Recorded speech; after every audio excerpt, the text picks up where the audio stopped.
Wilujeng Sumping pemirsa, balik deui sareng abdi Faiz Ramdon dina acara ngabahas warta aktual sareng dipercaya.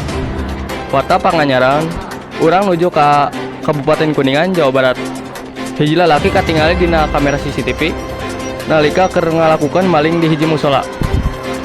Tibatan datang ka musola pikeun ibadah, lalaki make jaket warna biru eta malah nyongkel kotak amal anu aya di jero musola.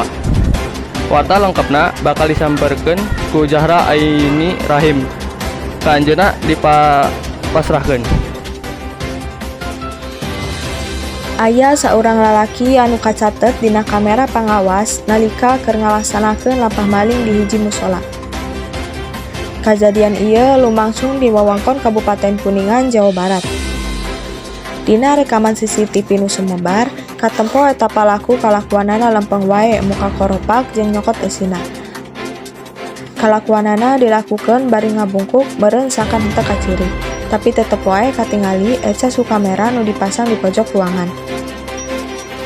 Warga sabudeureun anu sadar yen kotak amalna kosong tuluy marios rekaman CCTV sarta ngalaporkeun kajadian ieu ka pihak polisi.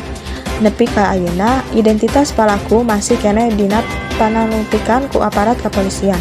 Kajadian ieu jadi pangeling pikeun pangurus tempat ibadah sangkan leuwih waspada jeung ningkatkeun keamanan, utamana ka kotak amal nu sering jadi incaran maling. Pemirsa sakitu heula patepang urang ayeuna antosan terus warta salajengna kuring Faiz Ramdon pamit undur diri, hatur nuhun sareng dugi katepang deui.